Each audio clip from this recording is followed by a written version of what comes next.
confianza en Dios, como nos recuerda el profeta Isaías. El apóstol Santiago nos recuerda que la fe del cristiano se manifiesta en las obras y, en especial, en el servicio de los hermanos más desheredados. Escuchemos la palabra de Dios. Lectura del libro del profeta Isaías. En aquel entonces dijo Isaías: el Señor Dios me ha hecho oír sus palabras, y yo no he opuesto resistencia, ni me he echado para atrás. Ofrecí la espalda a los que me golpeaban, la mejilla a los que me tiraban de la barba. No aparté mi rostro de los insultos y salivazos. Pero el Señor me ayuda, por eso no quedaré confundido. Por eso endurecí mi rostro como roca, y sé que no quedaré avergonzado. Cercano está de mí Él que hace justicia. ¿Quién luchará contra mí? ¿Quién es mi adversario? ¿Quién me acusa? Que se me enfrente. El Señor es mi ayuda. ¿Quién se atreverá a condenarme?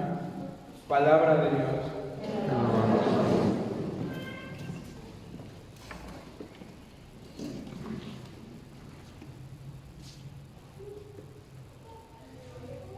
Del Salmo 114. Caminaré en la presencia del Señor. Caminaré en la presencia del Señor.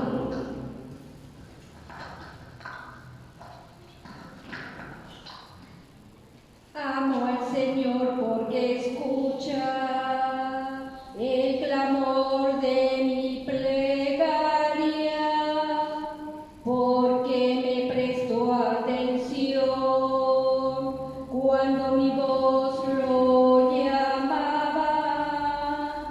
Caminaré en la presencia del Señor.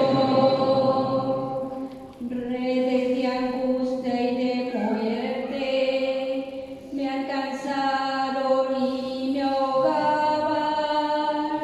Entonces rogué al Señor que la vida me salvara. Caminaré en la presencia del Señor. El Señor es bueno y justo, nuestro Dios es compasivo, a mi débil me salvó y protege a los sencillos. Caminaré en la presencia del Señor. Mi alma libró de la muerte, del llanto los ojos míos, y he evitado que mis pies tropiecen por el camino.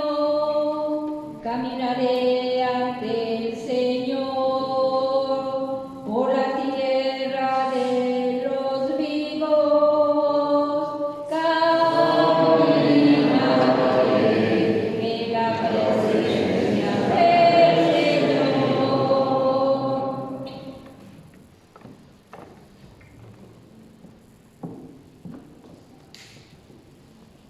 Lectura de la carta del apóstol Santiago. Hermanos míos, ¿de qué le sirve a uno decir que tiene fe si no lo demuestra con obras? ¿Acaso podrá salvarlo esa fe? Supongamos que algún hermano o hermana carece de ropa y de alimento necesario para el día, y que uno de ustedes le dice: que te vaya bien, abrígate y come, pero no le da lo necesario para el cuerpo. ¿De qué le sirve que le digan eso? Así pasa con la fe, si no se traduce en obras, está completamente muerta. Quizá alguien podría decir: tú tienes fe si yo tengo obras. A ver cómo, sin obras, me demuestras tu fe. Yo, en cambio, con mis obras te demostraré mi fe. Palabra de Dios.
Según San Marcos.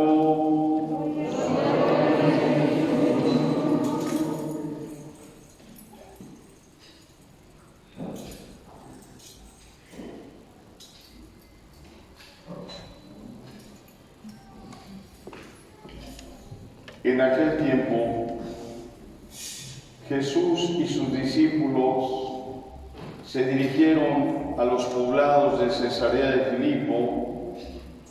Por el camino les hizo esta pregunta: ¿quién dice la gente que soy yo? Ellos le contestaron: algunos dicen que eres Juan el Bautista, otros que Elías, y otros que alguno de los profetas.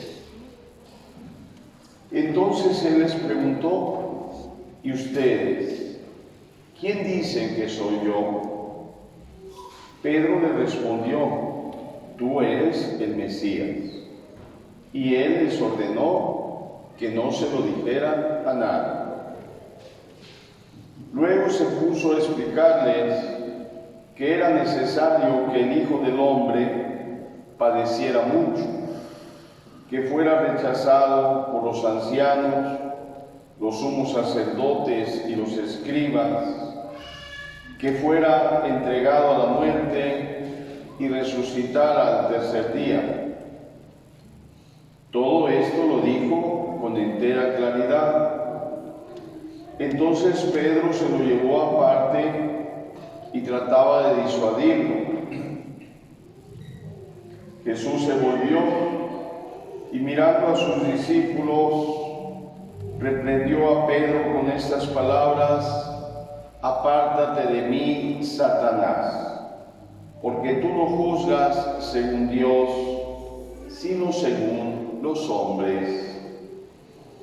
Después llamó a la multitud y a sus discípulos y les dijo: el que quiera venir conmigo, que renuncie a sí mismo, que cargue con su cruz y que me siga. Pues el que quiera salvar su vida, la perderá.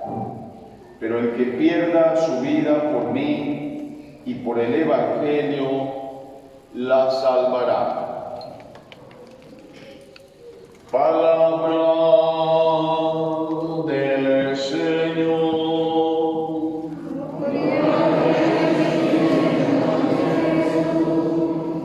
Tenga la bondad de sentarse, hermanos.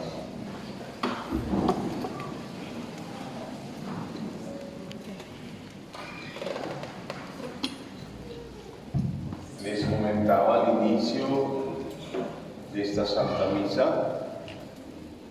que tenemos que entender estos evangelios que hemos venido escuchando de San Marcos estos domingos en clave de catequesis para el discipulado.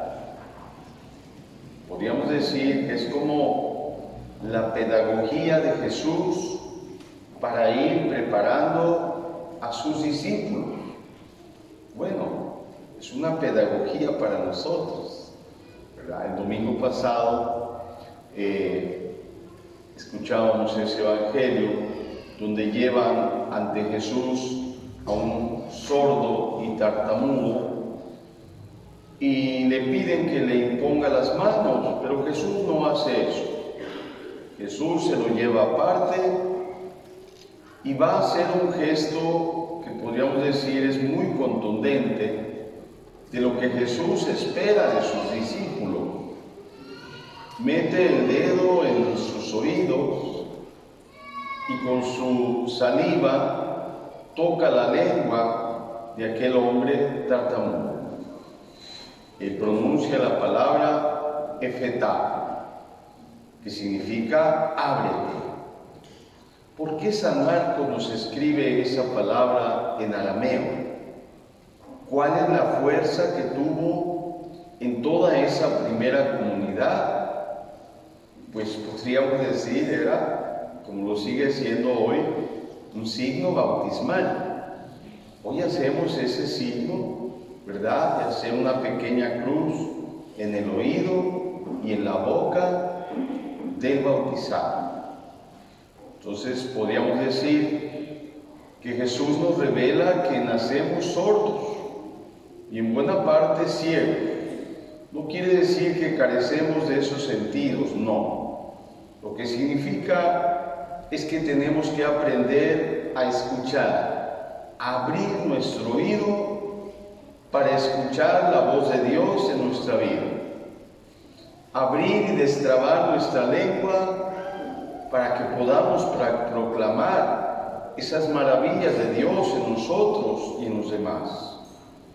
Le pedimos también a Dios que nos dé esos ojos o esa mirada o esos lentes que necesitamos para comprender esta realidad que vivimos en nuestra propia realidad desde la mirada de Dios. Es lo que llamamos la contemplación. Cuando hacemos ese esfuerzo de mirar no con nuestros ojos humanos, sino cómo Dios mira nuestro mundo, cómo Dios me mira a mí mismo, estoy pidiéndole que me dé esos ojos, esa visión, que abra mi mente, mi corazón, para que yo deje entrar esa palabra de amor en mí y sobre todo que me llama, que me invita a ser su discípulo, su discípula. Bueno, queridos hermanos y hermanas, el Evangelio está lleno de signos, de símbolos, ¿verdad? Nos habla de un camino. San Marcos siempre está hablando del camino donde va Jesús. El domingo pasado nos hablaba de Tiro, de Sidón. Ahorita nos habla de Cesarea de Filipo. Pero nos está diciendo que ese camino se va encaminando hacia Jerusalén, que será la ciudad, podríamos decir, aquella ciudad santa donde estaba el templo, donde estaba el poder religioso, donde nuestro Señor Jesucristo realizaría ese mesianismo que ya nos está anticipando en este Evangelio. El Evangelio que hoy escuchamos está exactamente a la mitad del Evangelio. Es como el alto en el camino en el que Jesús quiere detenerse para ver qué han entendido sus discípulos, qué ha entendido la gente de su actuar. Y por eso les hace la pregunta: ¿quién dice la gente que soy yo? Bueno, los discípulos le van a responder, bueno, unos dicen que eres Juan Bautista, otros que Elías, otros que alguno de los profetas. Podríamos decir a lo mejor esa respuesta pensamos que podía halagar a Jesús, pero a Él no le basta eso. Él quiere la respuesta de sus discípulos. Y podríamos decir, es la misma pregunta que Él nos hace hoy a nosotros. ¿Y yo? ¿Quién soy para ustedes? Bueno, la respuesta que Jesús nos está pidiendo, desde luego que no es una respuesta teórica, una respuesta aprendida, ¿verdad? Como cuando cuando yo me crecí de niño, ¿verdad? El catecismo era una memorización de dogmas religiosos que aprendíamos, y ahí estábamos los niños como periquitos, teníamos que saber responder. ¿Y quién es nuestro Señor Jesucristo? Nuestro Señor Jesucristo es la segunda persona de la Santísima Trinidad, junto con el Padre y el Espíritu Santo. Esa es una respuesta de catecismo. No, la respuesta que Jesús nos está pidiendo es la respuesta de la vida. Es decir, ¿dónde pongo a Jesús en mi vida? No es solamente decir algo teórico, bueno, sí, nuestro Señor Jesucristo es lo máximo para mí, pero ¿en qué lugar lo he puesto en mi vida, en mi corazón? ¿Verdaderamente Jesús está en el centro de mi vida, en mi corazón? ¿O pues lo tengo así como a un ladito, pero tengo todavía mi corazón muy ocupado con mis deseos personales, con mis gustos? Bueno, yo creo que hoy esta pregunta de Jesús nos ayuda a dos cosas. Uno, pues clarificar quién es Jesús realmente en mi vida, y la otra, podríamos decir de rebote, ¿quién soy yo para Jesús? Esta sería bien pertinente, ¿verdad? Que le preguntáramos a Jesús, bueno, Señor, ¿y quién soy yo para ti? ¿Verdad? ¿Y qué nos diría Jesús? ¿Qué nos respondería? Bueno, queridos hermanos y hermanas, lo que Jesús nos revela hoy en esta palabra de Dios es ante todo que Él es el Mesías, sí, ¿verdad? Cuando Pedro le dice, tú eres el Mesías, el Hijo de Dios vivo, dice sí, pero les prohíbe que lo digan. ¿Por qué les prohíbe que lo digan? Porque ellos no han entendido todavía qué significa ese mesianismo. Para el pueblo judío el mesianismo estaba identificado con un sentimiento nacionalista, ¿verdad? Era un pueblo dominado por los romanos y lo que más querían ellos era liberarse de ese yugo extranjero, y lo que ellos querían era la vuelta del poder de David, el trono de David, el rey David. Por eso el mesianismo se identifica mucho con el heredero de David, ¿verdad? Por eso Jesús reúne esas dos características. Es el descendiente de David, es el Mesías, pero de ninguna manera Él viene como un Mesías de poder, como un Mesías que viene a recuperar un trono temporal, para nada, ¿verdad? Finalmente, el Evangelio de San Marcos, que va como trabajando con ese secreto mesiánico, ¿verdad? Al final concluirá que ese mesianismo se realiza donde el mesianismo de Jesús se va a realizar en la cruz del Señor. Ahí es donde tiene el culmen. Ahí es donde llega a la entrega máxima de nuestro Señor Jesucristo, a derramar su sangre por amor, para redimirnos de nuestros pecados.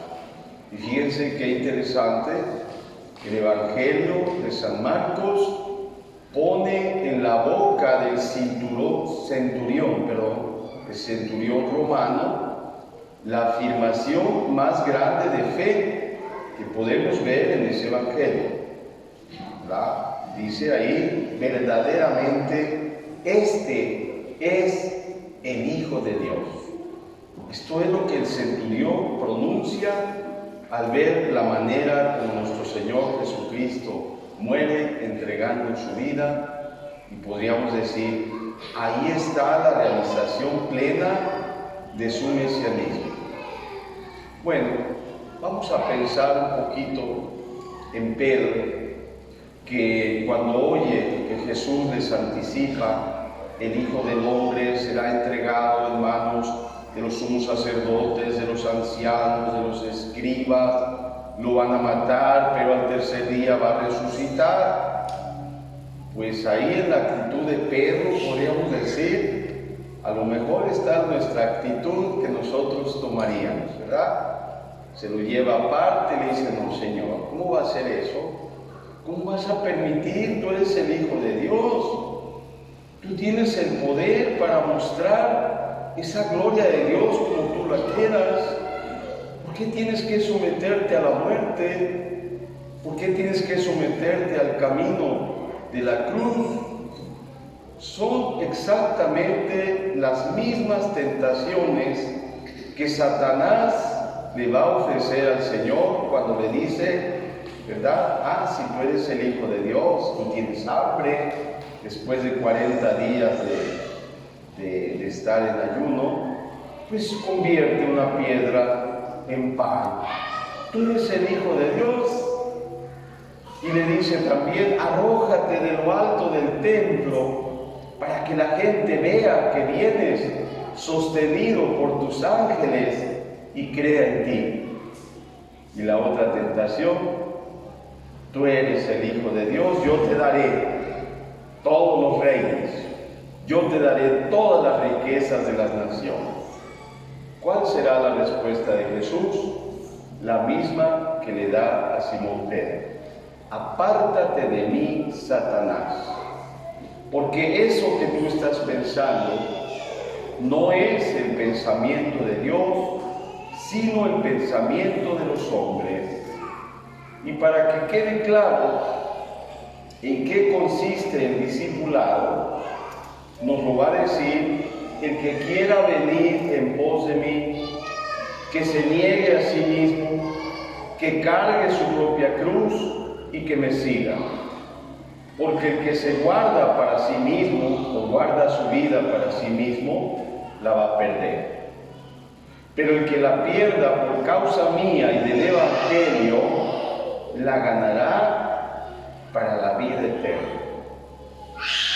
Aquí es donde yo les digo, hermanos, hermanas, que es donde vamos a descubrir también quiénes somos para Jesús. Porque Él nos está invitando a seguir, pero Él nos está invitando también a tomar nuestra propia cruz. Fíjense bien, no es la cruz del Señor, no es la cruz que Él llevó, la que Él cargó para redimirnos, porque podríamos decir, solo Él tenía la capacidad de cargar esa cruz. No, Él habla de nuestra cruz. Está hablando de nuestro compromiso. Está hablando de mi respuesta que por amor a Cristo yo le quiero dar desde mi vida. Lo que yo me quiero comprometer con Él. Porque finalmente, queridos hermanos, no venimos a este mundo solo a darnos gusto a nosotros mismos. Parece que esa es la tendencia del mundo, ¿verdad? Solo tenemos una vida, gózala, diviértete, tienes todo el derecho, tu cuerpo, tú puedes hacer con él lo que quieras. Me vino ese pensamiento, queridos hermanos, estos días, que la Suprema Corte finalmente, fíjense de qué manera eufemística, ¿verdad? Está hablando del tema del aborto, pero no lo dice. Dice el derecho de la mujer a decidir sobre su propio cuerpo.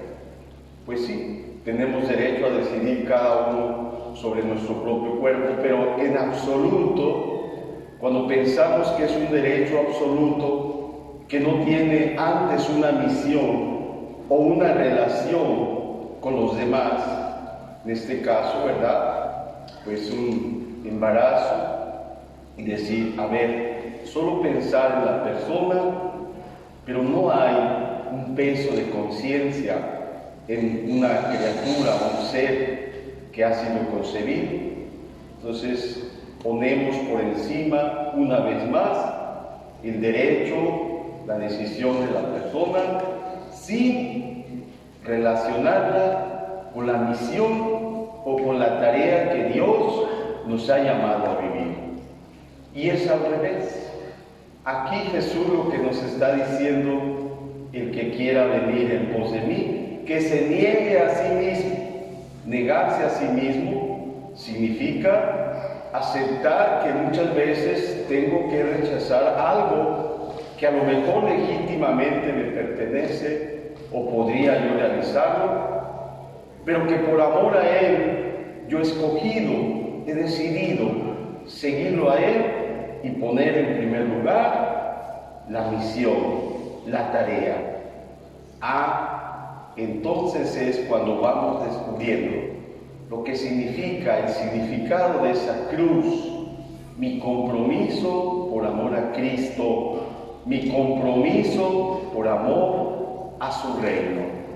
Y entonces vamos a ir poniendo las cosas en su lugar. Así vamos a entender también nosotros nuestra misión, nuestra vocación.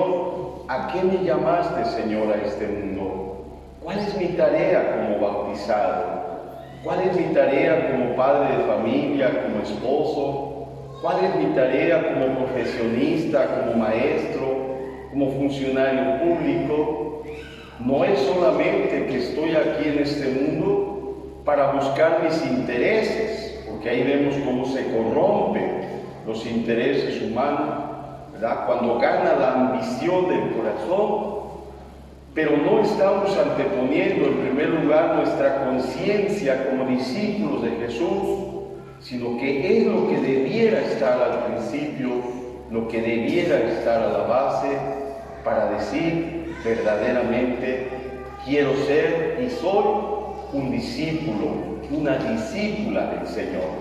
No estoy anteponiendo mis gustos, mis intereses, sino que estoy buscando en primer lugar cuál es esa misión, esa vocación a la que Dios me ha llamado a vivir para seguirlo. Cada uno, cada una, pensemos, queridos hermanos, ¿qué me está diciendo a mí Jesús cuando me pregunta: ¿quién soy yo para ti? ¿Qué lugar ocupo en tu vida? Y la segunda parte: ¿cuál es esa cruz que tú me invitas a tomar para que yo te pueda seguir a ti? ¿Cuál es ese compromiso que yo tengo con Cristo para que pueda vivir más plenamente mi discipulado?